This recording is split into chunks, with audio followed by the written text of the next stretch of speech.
साथियों नमस्कार।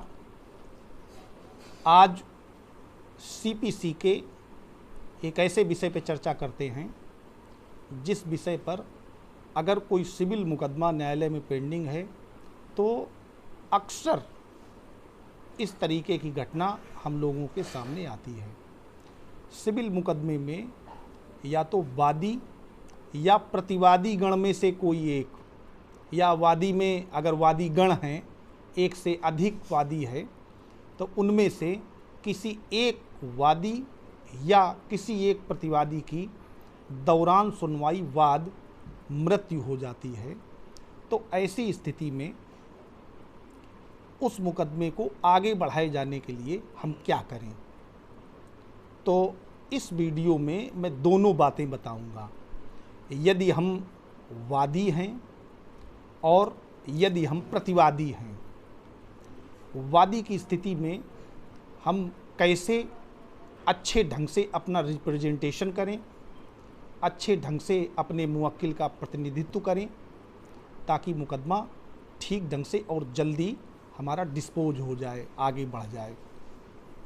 दोस्तों, सिविल मुकदमे की काफ़ी लंबी और जटिल प्रक्रिया होती है, देरी भी लगती है।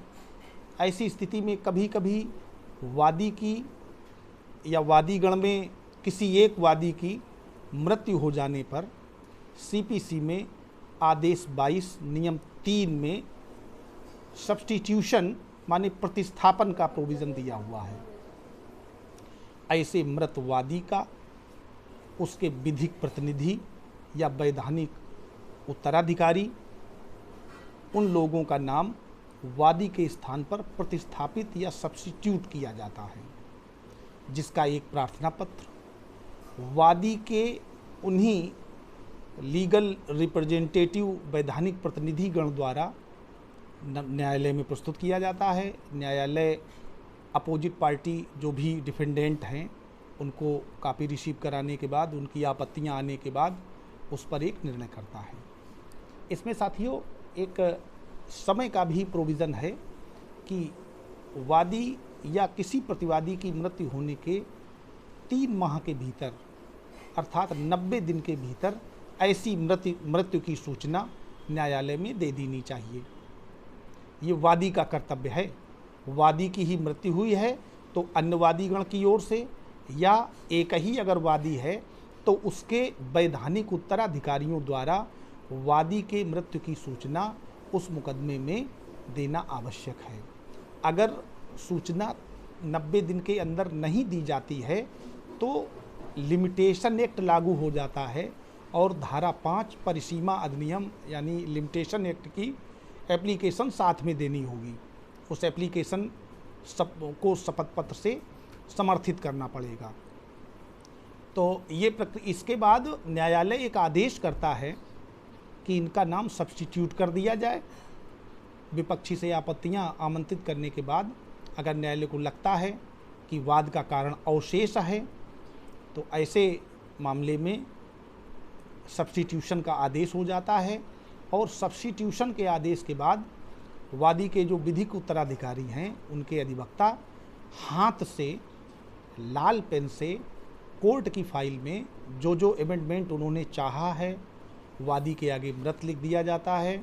नए वादीगण जोड़ दिए जाते हैं और जो भी एक पैरा बढ़ता है कि चूँकि वाद का कारण अवशेष है, इसके बीच में इनकी मृत्यु हो गई है वादी की, और इनकी मृत्यु हो जाने से इनके जो विधिक उत्तराधिकारी हैं इनको वादीगण बनाया गया है।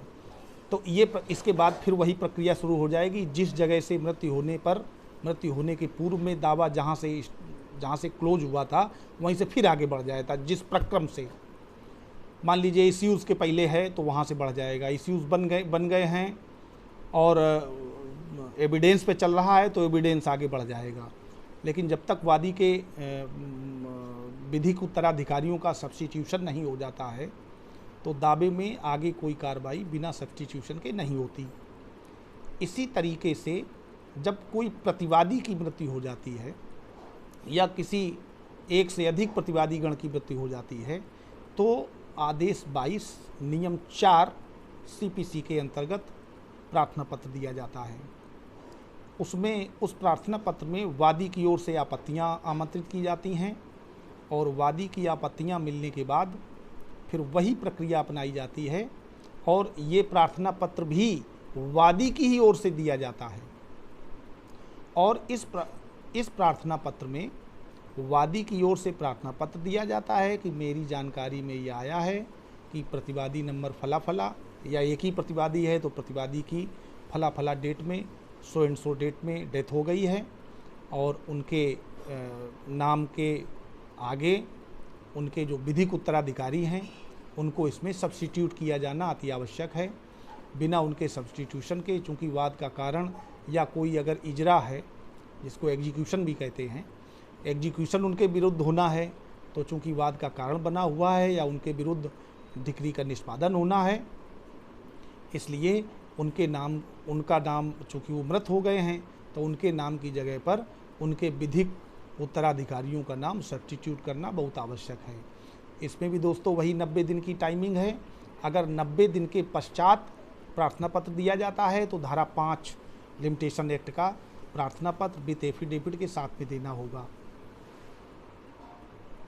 ठीक इसके बाद अगर हम डिफेंस के रूप में हैं तो हम केवल यही देखते हैं, यही आपत्ति करते हैं कि क्या जो विधिक वारिसान हैं उनके साथ सभी नाम हैं, सभी नाम जुड़े हुए हैं, ऐसा तो नहीं किसी को छोड़ दिया गया हो।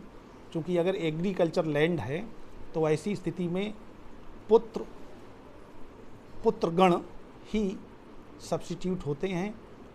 अनमैरिड कोई डॉटर है तो उसको ले सकते हैं, जो मैरिड हैं उनको नहीं लिया जाता है। और अगर कोई ऐसी प्रॉपर्टी है, कोई मकान है, कोई शेयर हैं या बैंक का कोई अमाउंट पड़ा हुआ है तो उसमें पुत्र और पुत्रियों दोनों को लिया जाता है। तो ऐसी स्थिति में अपनी जो भी आपत्तियां हों देने के बाद उस मुकदमे को आगे बढ़ाते हैं।